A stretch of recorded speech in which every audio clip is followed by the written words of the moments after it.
Hi everybody, on today's show we discuss an alternative way to write inequalities. So instead of writing them as x is greater than 2, we're going to come up with a different way to write inequalities. So graph the solution set to both of these inequalities on the set of axes below. So I have x is less than or equal to 7. 7 gets a closed circle, and I'm less than it, so I'm shading to the left. And then I also have x is greater than negative 3. So here's negative 3, open circle because it's not included, and I'm greater than it, so I'm shading that way to the right. What values make both of them true? Well, that's going to be the overlap. What values make both of them true? So how low can I go? Well, negative 3, but it's not included.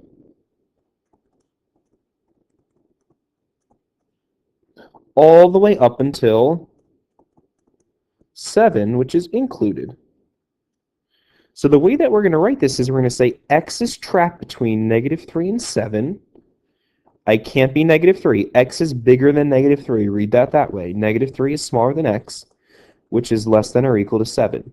So it's always less than signs that you use here. X is bigger than negative 3, while x is less than or equal to 7. So it's from negative 3 all the way until 7. It's that purple overlap region there. Negative 3 is not included, but 7 is. So we can use interval notation to represent the solution sets to inequalities. Graph each of these here. So, how low can I go? Negative 3 all the way until 5. This is saying x, lowest it goes is negative 3, the highest it goes is 5. And I touch every single number in between there. Every decimal and every integer and every irrational, every real number between negative 3 and 5. Negative 3 gets a closed circle, it's included. 5 gets a closed circle, it's included. And I'm shading in between because x is trapped between those two. So using interval notation is we kind of simplify it. We go from negative 3 to 5. We're going to use a comma, and then we're going to use square brackets because it's included. We're going to use square brackets because I have that equal to, I have a closed circle. So if I have a less than or equal to, a greater than or equal to, a closed circle, it gets a bracket, a square bracket. All of these go together here. Square brackets go with closed circles and equal tos. This next one says x is between negative 6 and 4. So x goes between negative 6 and 4. But notice, can I touch negative 6? No. Can I touch 4? No. But I want to be between them. I can't touch them, but I can be any number in between them. So again, it's going to be negative 6. It's always low to high, but I can't touch them, so I'm going to use a set of parentheses. Interval notation, you're either using a bracket or a parenthesis. So the parenthesis goes with less than or greater than signs, an open circle, and you get parentheses. All of these go together. And finally, you can mix and match. If I'm going from negative 4 to 8, so here's negative 4 and here's 8, can I be negative 4? No. But can I be 8? You bet. I've got an equal to. And I'm going to be in between them. It says x is trapped between them. Using interval notation, I'm going from negative 4 to 8, low to high. I can touch 8, so it gets the bracket. Negative 4 gets a parenthesis. So notice how interval notation can look a little wonky. Don't touch negative 4, but go all the way up to 8 and include it.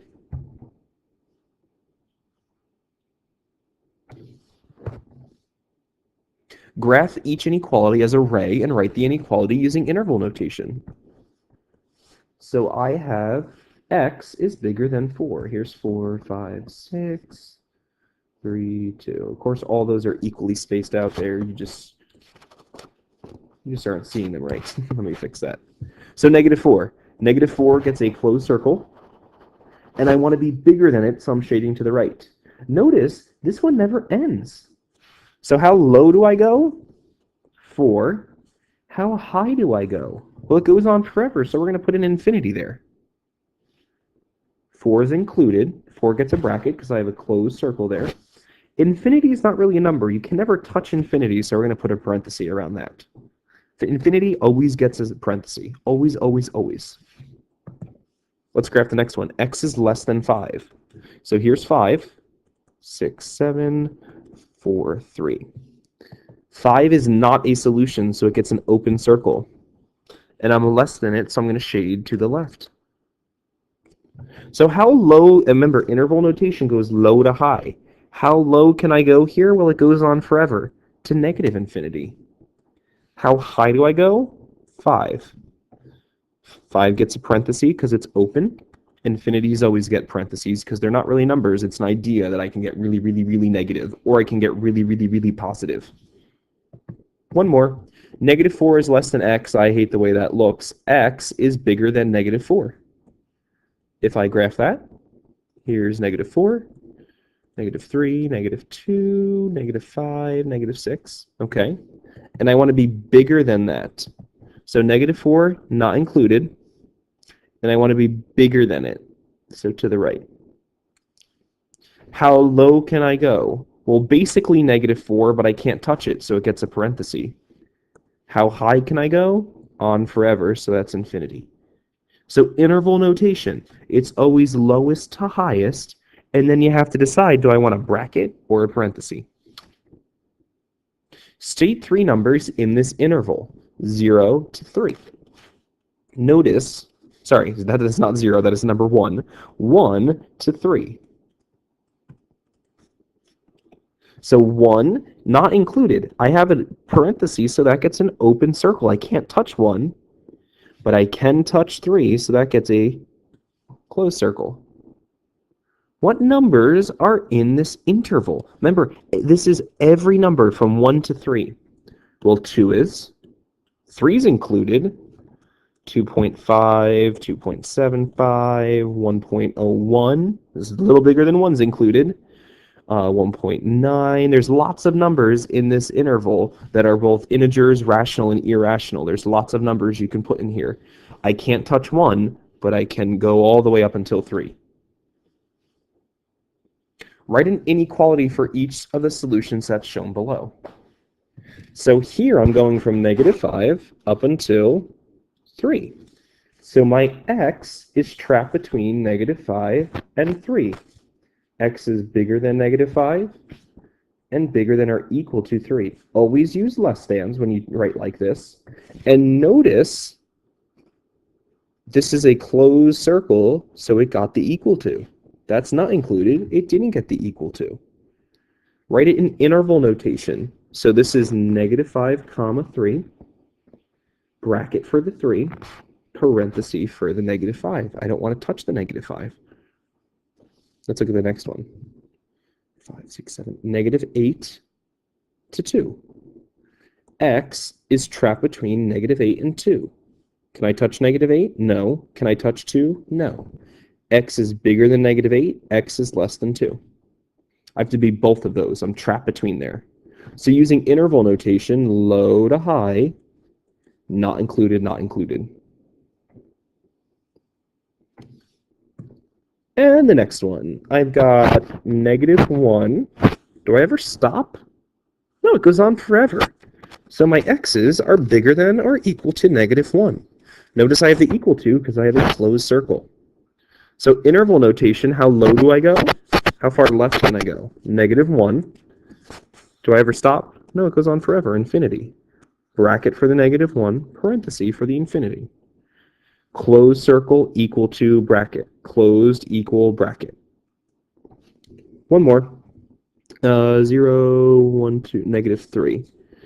How low do I go? Well, I go on forever. So my x's are less than negative 3. Here's negative 3. I want to be less than them.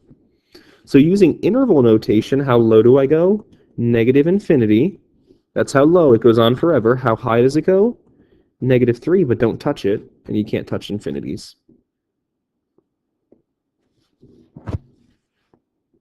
Consider the interval 5 to 9. State all the integers in this interval. So 5 to 9. 5, 6, 7. Remember, the integers are these nice numbers here that I'm writing down. 5 gets a closed circle. 9 is not included. This is an open circle there, and I'm in between there. So what are all the integers? 5 is an integer. 6, 7, 8. Do not write 9. 9 is not included. Explain how you arrived at your answer. I drew a picture. I drew a graph. And wrote all the integers down. Integers in the solution set.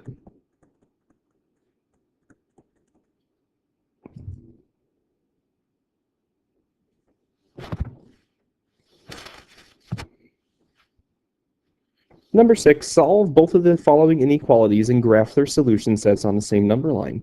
State in interval notation the values that make both them true. So let's take a second and solve both of these. Pause the video and see if you can practice solving both of these inequalities here.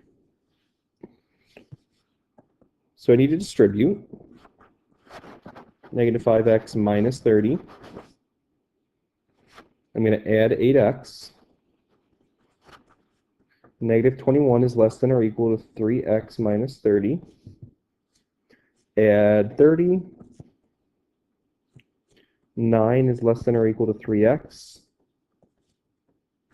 3 is less than or equal to x. So x is bigger than or equal to 3. Then the second one here, which I'll do in green, you need to distribute. And distribute again. Okay. Combining like terms, negative 24 and negative 12 makes negative 36. If I add that 8 over, maybe wasn't the first move you made, and I actually regret making that move, but that's okay. That's okay. We can keep going on. Negative 28. You probably did this a different way, but we're going to end up with the same answer, which is great. I now have to divide by negative 4. Warning, warning, warning. Whenever you divide by a negative, flip that sign. X is less than 7. So it says graph both of the solutions. So I've got 3 to 7. Bigger than 3, while being 7, don't touch it, smaller than it. So what makes both of them true? That's the overlap from 3 to 7.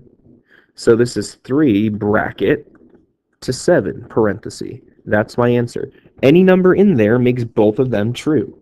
If I plugged in 4, they're both true. Because look, it's in the overlap of their solution sets. What we're graphing here is the numbers that make them true. State the integer values. Well, what are the integers? Well, does 3 work? Yep. Does 4? Yep. 5, 6. Does 7? No, 7 doesn't work because it's got that open circle for this one. It works for the blue, doesn't work for this one. So 3, 4, 5, and 6 are the integers that work for both.